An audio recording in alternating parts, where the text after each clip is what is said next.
கிறிஸ்துவில் பிரியமானவர்களே, இயேசுவை காண்போம் இறையாட்சி வழியாக உங்களை சந்திப்பதிலே மகிழ்ச்சி அடைகிறேன். கடவுளுக்கு நன்றி செலுத்துகிறேன். இப்பொழுதும் கூட நம்முடைய கடவுளுடைய பிரசன்னம் நம்மோடு இருக்கிறது. அவர் இருக்கின்றவராக இருக்கிறபடியினால் நாம் வாழ்கிறோம், இயங்குகிறோம், செயல்படுகிறோம். பிரியமானவர்களே, கடவுளுடைய பிள்ளைகளாகிய, கடவுளுடைய பிரசன்னத்திலே வாழ்கிறவர்களாகிய ஒவ்வொருவரும் கடவுளின் சாயலாக படைக்கப்பட்ட மனிதர்களை வெறுக்காதீர்கள், பகைக்காதீர்கள், பழி வாங்காதீர்கள், தீர்ப்பிடாதீர்கள், அவமானப்படுத்தாதீர்கள். ஒன்று மட்டும் நீங்கள் செய்யுங்கள், அன்பு செய்யுங்கள், நன்மை செய்யுங்கள். நாம் திருமறையை, பைபிளை படிக்கும் பொழுது கடவுள் நமக்கு பழைய ஏற்பாட்டு காலத்தில் உள்ள ஜோசப்பை நமக்கு உணர்த்துகின்றார். ஜோசப் கனவு காண்பவர், காட்சி காண்பவர். எதிர்காலத்திலே நடக்க வேண்டிய காரியங்களை எல்லாம் முன்கூட்டி கடவுளால் உணர்த்தப்பட்டு அறிந்து தெரியப்படுத்துகிறவர், அழகுள்ளவர். ஆனால் சொந்த சகோதரர்கள் ஜோசப்பை பகைத்தார்கள், வெறுத்தார்கள், பழி வாங்கினார்கள், தீமை செய்தார்கள். பாழ்கிணற்றிலே தூக்கி போட்டார்கள், 20 வெள்ளிக்காசுக்கு விற்றார்கள். சிறையிலே செய்யாத குற்றத்திற்காக சிறையில் அடைக்கப்பட்டவர். ஆனால் இதிலெல்லாம் கடவுள் ஜோசப்போடு இருந்தார், ஜோசப்பும் கடவுளோடு இருந்தார். ஆனால் நாட்டிலே பஞ்சம் வந்த பொழுது தன்னுடைய சொந்த சகோதரர்கள் உணவு வாங்குவதற்காக ஜோசப்பினிடத்திலே வருகிறார். காரணம், ஜோசப்பை எகிப்து தேசத்திலே உயர்ந்த ஒரு அதிகாரியாக கடவுள் உயர்த்தினார். அவர் வழியாக மக்களுக்கு உணவு வழங்கப்பட்டது. ஆகவே சொந்த சகோதரர்கள் உணவுக்கு வரும்பொழுது ஜோசப் தன்னுடைய சகோதரர்களை நினைத்து, தகப்பனை நினைத்து தனியாக மறைந்து சென்று அழுதார். எவ்வளவு அன்பு பாருங்கள்! ஆனால் தன்னுடைய சகோதரர்களுக்கு இப்படி சொல்லுகிறார், தன்னை தெரியப்படுத்தி, நீங்கள் இப்படியெல்லாம் செய்ததை குறித்து நீங்கள் கலங்க வேண்டாம், வருத்தப்பட வேண்டாம். நீங்கள் தீமை செய்தீர்கள், கடவுள் அதை இந்த மக்களின் பொருட்டு, உங்கள் பொருட்டு அதை நன்மையாக மாற்றினார், நன்மையாக மாற்றினார். எனக்கு அன்பான சகோதர சகோதரிகளே, இதுதான், இந்த மனநிலை தான் கடவுளுடைய பிள்ளைகளுக்கு இருக்க வேண்டியது. திருப்பாடல் 35:12 வாசித்து பாருங்கள். நான் அவர்களுக்கு நன்மையே செய்தேன், அவர்கள் எனக்கு தீங்கிழைத்து என் நெஞ்சை துயரத்தில் ஆழ்த்தினார்கள் என்று இந்த திருப்பாடல் 35:12 நமக்கு வெளிப்படுத்தப்படுகிறது. ஆகவே இந்த மனநிலை பிலிப்பியர் 2:5 சொல்லப்படுகிறது போல கிறிஸ்து இயேசுவில் இருந்த மனநிலை உங்களிலும் இருப்பதாக. இந்த இறை செய்தியை, ஆன்மீக செய்தியை கேட்டுக்கொண்டிருக்கிற பிள்ளைகளே, ஜோசப்பின் மனநிலை உங்களிடத்தில் இருக்கிறதா? கிறிஸ்து இயேசுவினிடத்தில் இருந்த மனநிலை உங்களிலே இருக்கிறதா? நீங்கள் யோசித்து பாருங்கள், சிந்தித்து பாருங்கள், உணருங்கள். இயேசு நமக்கு கற்றுக் கொடுத்த ஜெபத்திலே, எங்களுக்கு தீமை செய்தவர்களை நாங்கள் மன்னிக்கிறது போல எங்கள் குற்றங்குறைகளை மன்னித்தருளும். பிரியமானவர்கள், மன்னிக்கிற ஹிருதயம் அற்புதங்களை காணும், மன்னிக்கிற ஹிருதயம் நித்தியத்தை காணும், பரலோகத்தை காணும். தாவீது எதிரிகளுக்கு நன்மை செய்தார். ஆகவே தாவீதை குறித்து ஆண்டவர் என்ன சொல்கிறார்? இவர் என் இதயத்துக்கு உகந்த நண்பன், நான் விரும்புவதையே அவர் செய்தார். ஈசாக்கின் வாழ்விலே எதிரிகள் இருந்தார்கள். ஆனால் எதிரிகளுக்கு தன்னுடைய வீட்டிலே விருந்து கொடுத்தார். ஆகவே ஈசாக்கின் காலத்தில் இருந்த பாழ்கிணறெல்லாம் தண்ணீரினால் நிரம்பியது என்று சொல்லப்படுகிறது. பிரியமானவர்களே, உலகமெல்லாம் போற்றுகின்ற, எல்லாரும் ஏற்றுக்கொள்ளக்கூடிய ஒரு புனிதர் புனித பிரான்சிஸ் அசிசியார். அவரை வெறுத்திருப்பார்கள், பகைத்திருப்பார்கள், அவருக்கு எதிராக தீமைகள் செய்திருப்பார்கள். ஆனால் அவருடைய ஜெபம் என்ன? ஆண்டவரே, என்னை ஒரு அமைதியின் கருவியாக என்னை மாற்று. வெறுப்புள்ள இடத்தில் அன்பையும், பகையுள்ள இடத்தில் மன்னிக்கிற மனதையும் எனக்கு தாரும் என்று அவருடைய ஜெபத்திலே அவர் கேட்டார். இதைவிட ஒரு மேலான ஜெபம் உண்டா? கடவுள் அந்த ஜெபத்தின் வழியாக அவரை அமைதியின் கருவியாக மாற்றி உலக மக்களுக்கு ஒரு மாதிரியாக மாற்றினார். அவரை மையப்படுத்தி பின்பற்றி வாழ்கிறவர்கள் எத்தனையோ மகா பெரிய மனிதர்கள். யோசித்து பாருங்களே, எபேசருக்கு எழுதிய நிருபத்தை நாம் வாசிக்கும் பொழுது 2ஆம் அதிகாரம் 14 முதல் 16 முடிய உள்ள வசனங்களை படிக்கிறேன். கவனமாக நீங்கள் கேளுங்கள். அவரே நமக்கு அமைதி அருள்பவர். அவரே 2 இனத்தாரையும் பிரித்து நின்ற பகைமை என்னும் சுவரை தமது உடலில் ஏற்ற துன்பத்தின் வழியாய் தகர்த்தெறிந்து அவர்களை ஒன்றுபடுத்தினார். பல கட்டளைகளையும் விதிகளையும் கொண்ட யூத சட்டத்தை அழித்தார். இரு இனத்தவரையும் தம்மோடு இணைந்திருக்கும் புதியதொரு மனித இனமாக படைத்து அமைதி ஏற்படுத்தவே இவ்வாறு செய்தார். தாமே துன்புற்று பகைமையை அழித்தார் என்று இந்த பகுதியிலே இப்பொழுது நீங்கள் வாசிக்க கேட்டீர்கள். நமக்கு தெரியும், ஐரோப்பாவிலே வெஸ்ட் ஜெர்மனிக்கும் ஈஸ்ட் ஜெர்மனிக்கும் இடையே ஒரு பகை, ஒரு தடை சுவர். அந்த சுவர் பெயர் பெர்லின் சுவர், பெர்லின் வால். இந்த வெஸ்ட் ஜெர்மனி ஈஸ்ட் ஜெர்மனியினுடைய இடையில இருந்த அந்த பகைமை என்ற ஒரு சுவர் இருக்கின்றது. ஒரு பக்கத்தில் இருந்து இந்த சுவர் வழியாக நல்லதெல்லாம் அந்த மக்களுக்கு எடுத்து போடுவார்கள்.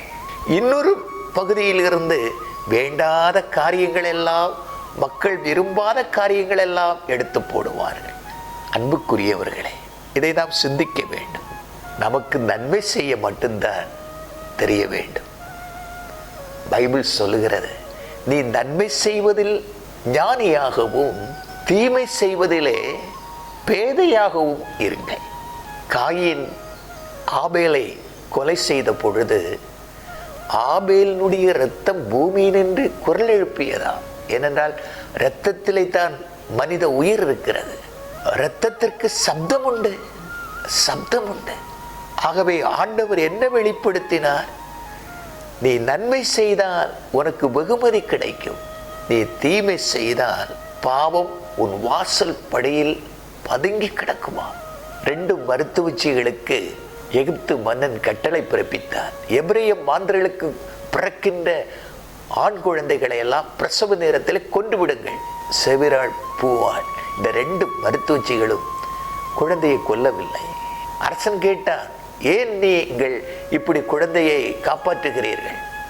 அவர்கள் சொன்னார்கள், கடவுளுக்கு பயந்து தீமை செய்யாமல் அவர்கள் நன்மை செய்தார்கள். நாங்கள் போவதற்கு முன்பு குழந்தை பிறக்கிறது, ஆகவே அந்த குழந்தையை எங்களால் கொல்ல முடியவில்லை.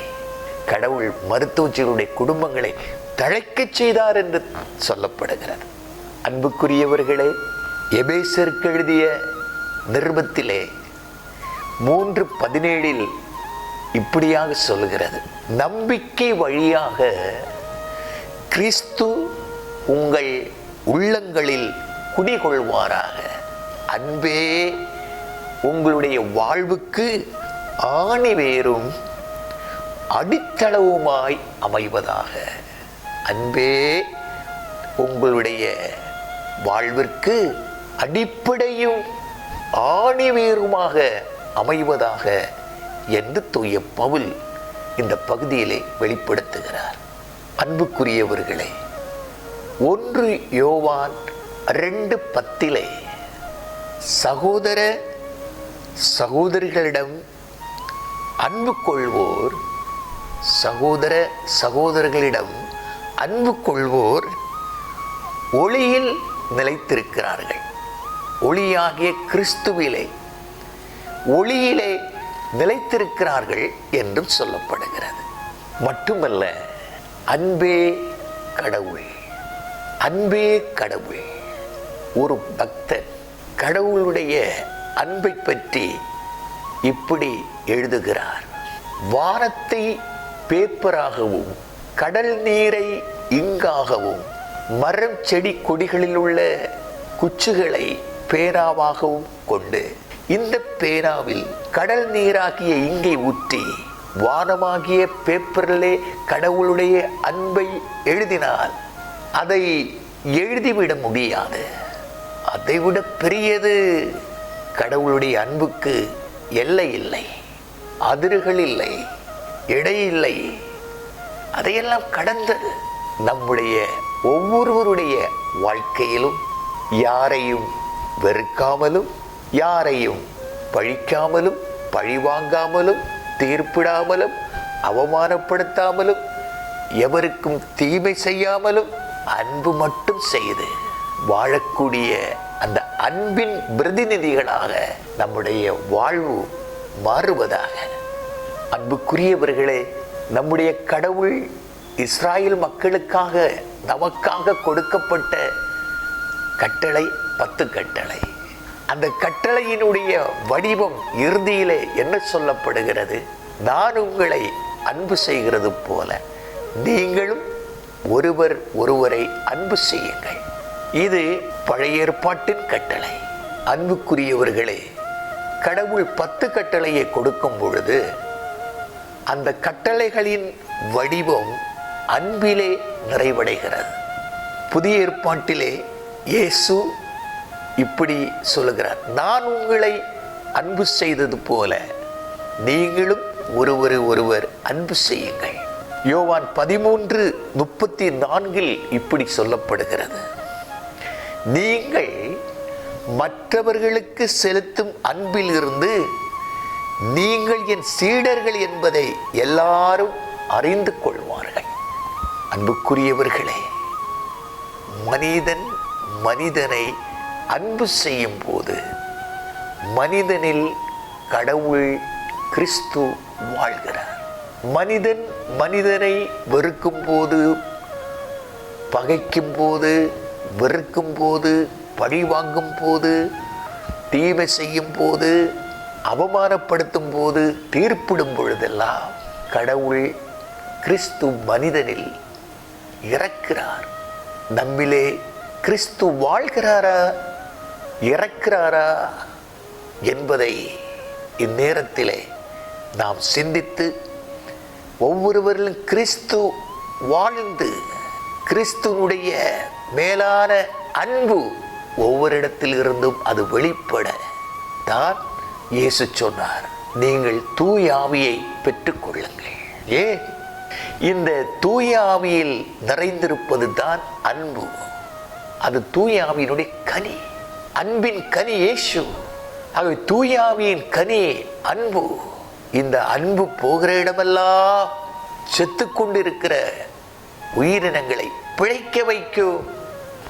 ஆம் பிரியமானவர்களே, ரோமருக்கு எழுதிய நிருபம் 13:8 இப்படி ஒரு ஆழமான செய்தியை தூய பவுல் வழியாக நமக்கு வெளிப்படுத்துகிறார்.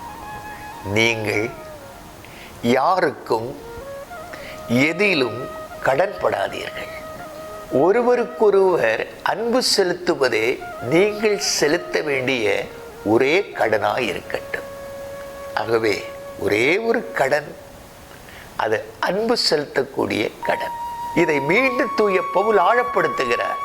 ரோமருக்கு எழுதிய நிருபத்திலே இதை வெளிப்படுத்திவிட்டு கொரிந்தியருக்கு எழுதிய முதல் நிருபத்திலே 13ஆம் அதிகாரத்திலே இதை மீண்டும் ஆழப்படுத்துகிறார். இந்த அன்பை பற்றி தூய பவுல் இப்படி ஆழப்படுத்துகிறார். என்ன?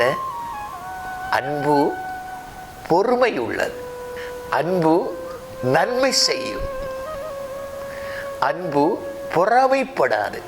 அன்பு தற்புகழ்ச்சி கொள்ளாது. அன்பு இருமாப்பு அடையாது. அன்பு இழிவானதை செய்யாது.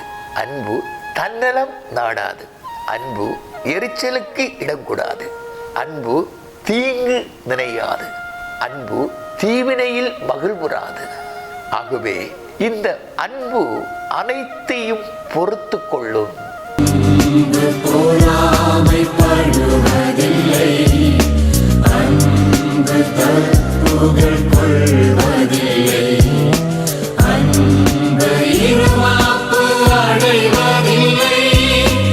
அன்பு கோபம் கொள்வதில்லை. அன்பே தலை சிறந்தது. அன்பு ஒருபோதும் அழியாது.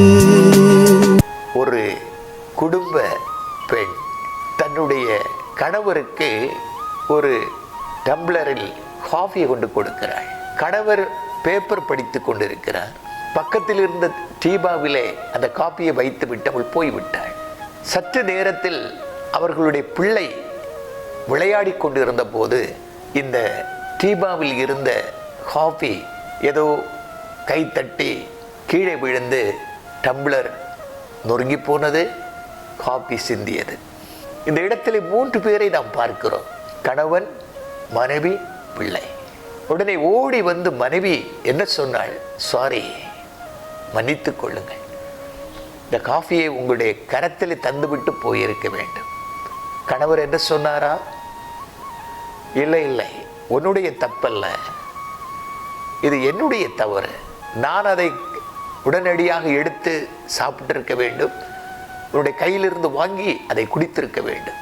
அதை செய்யவில்லை, சாரி என்று கணவர் சொன்னார். பிள்ளை என்ன சொன்னது? உங்க 2 பேருடைய தவறும் அல்ல, என்னுடைய தவறு. நான் கொஞ்சம் கவனமாக விளையாடி இருக்க வேண்டும். இங்கே யோசித்து பாருங்கள். அன்பு அனைத்தையும் பொறுத்து கொள்ளும். அனைத்தையும் பொறுத்து கொள்ளும்.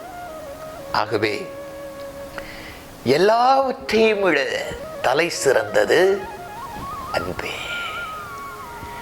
எல்லாவற்றையும் விட தலை சிறந்தது அன்பே. ஆகவே நம் ஒவ்வொருவருடைய வாழ்வில், உங்கள் எல்லோருடைய வாழ்விலும் இருக்க வேண்டியது வெறுப்பல்ல, பகை அல்ல, பழி வாங்குவதல்ல, தீர்ப்பிடுகிறதல்ல, தீமை செய்கிறதல்ல, மற்றவர்களை அவமானப்படுத்துகிறதல்ல.